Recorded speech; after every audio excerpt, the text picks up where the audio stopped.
This week on Talkin Central Arizona Sports, a recap of multiple basketball games as the winter sports season is underway.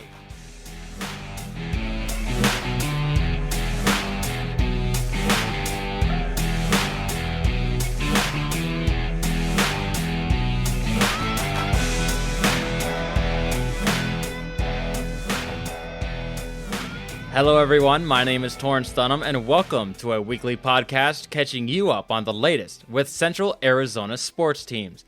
Part of Talking Glass Media's Cast 11 podcast network, the show features game previews and recaps, along with interviews with coaches and players and much more. This week begins with a recap of Prescott Badgers basketball, as both the boys and the girls teams got their season started this weekend.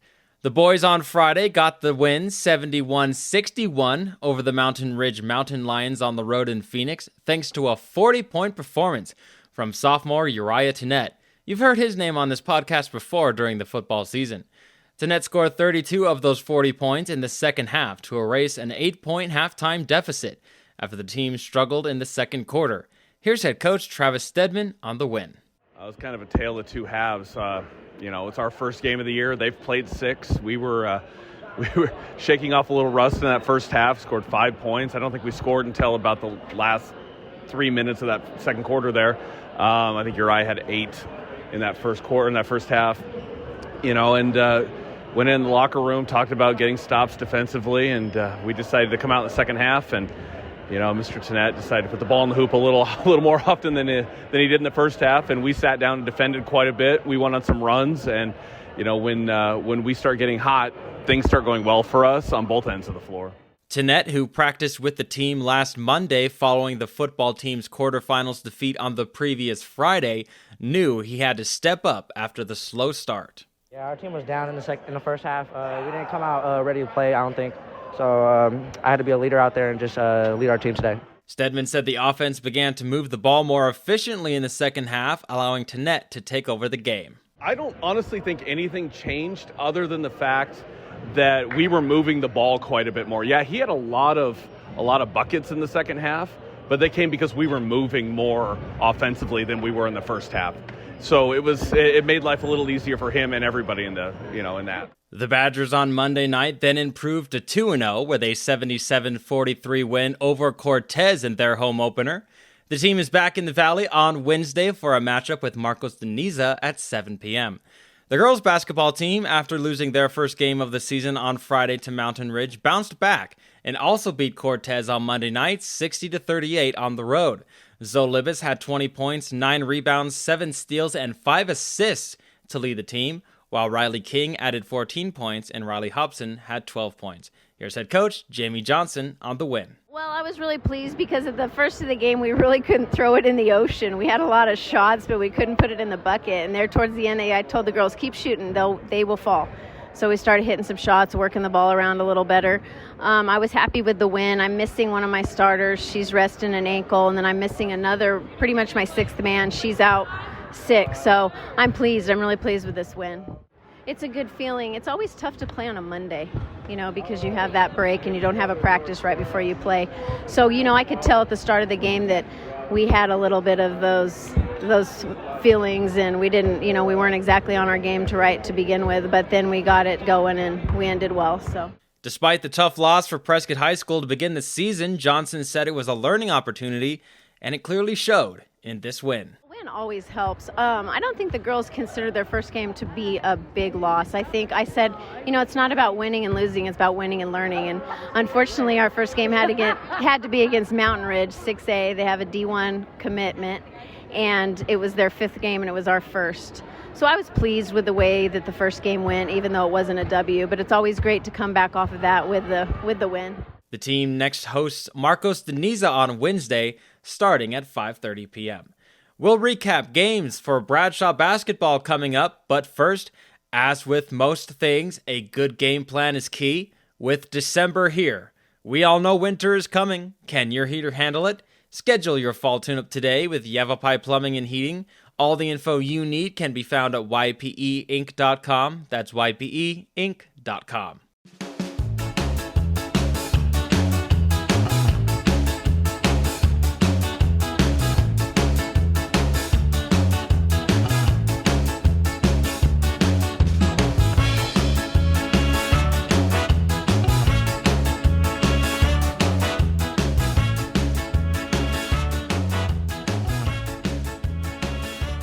Welcome back to Talkin Central Arizona Sports. Thanks for giving this podcast a listen.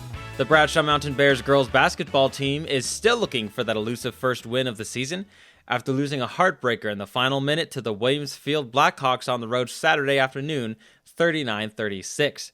The game was tied at 36-36 with 36 seconds left on the clock in the fourth quarter. Williams Field guard Candace Davis picked off an inbound pass from Bradshaw Mountain and drove the ball to the hoop to give the Blackhawks the advantage, and the Bears couldn't respond.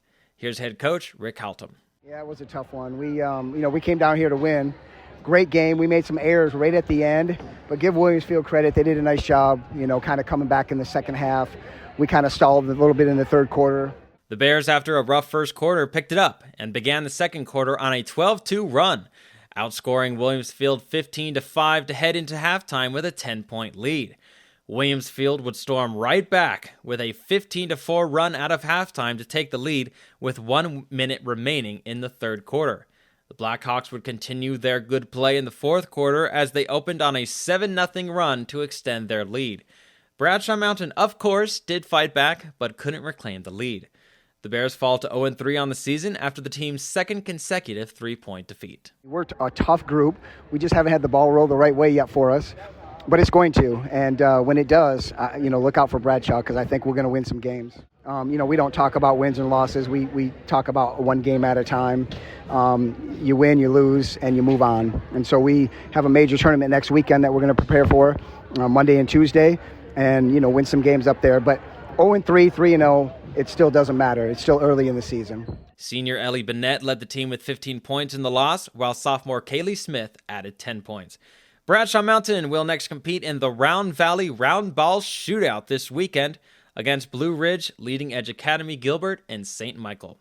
The boys basketball team, meanwhile, continued their good start to the season with a 49-38 win over Dysart and a 63-40 win against Greenway last week. At 6-1 in the season, they host Williams Field on Wednesday at 7 p.m. It's now time to whip around Central Arizona sports teams and get you caught up on previous results and what's to come this week.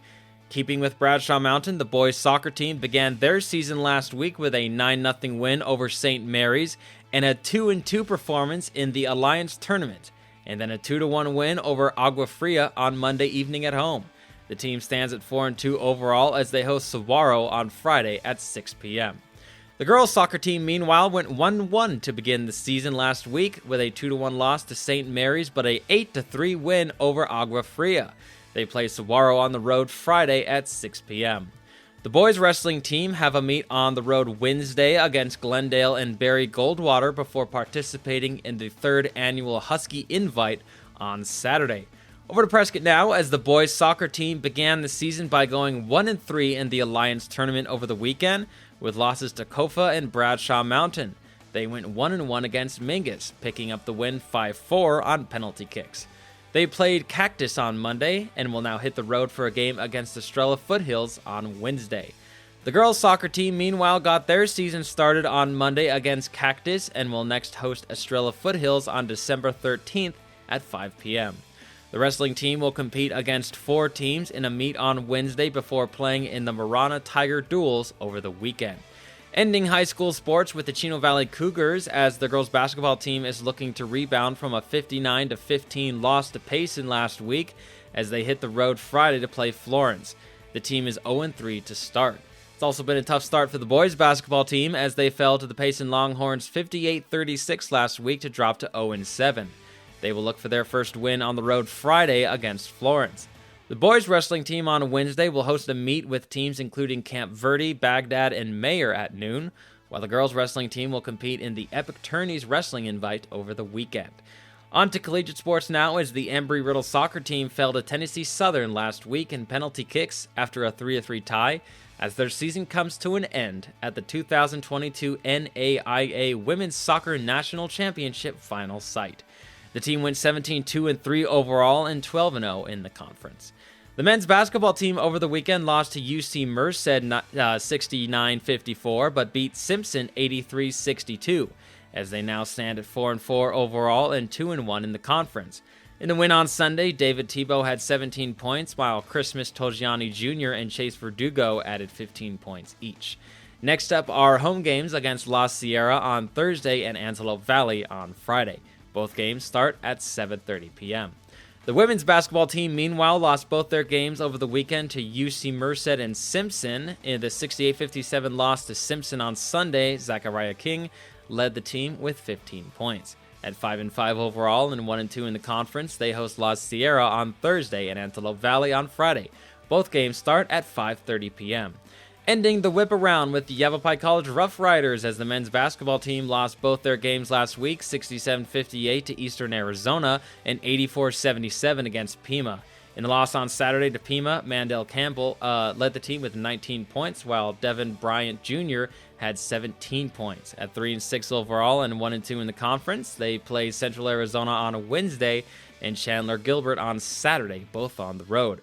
The women's basketball team, meanwhile, also lost both their games last week, 70-53 to number 20 ranked Eastern Arizona and 73-63 to number 18 ranked Pima. In the loss to Pima on Saturday, Keisha Anderson led the team with 25 points. At 3-5 overall and 0-2 in the conference, the Roughriders hit the road for a game against Central Arizona on Wednesday and Chandler Gilbert on Saturday. As I do every week, I'll end the show giving my thoughts on some state sports.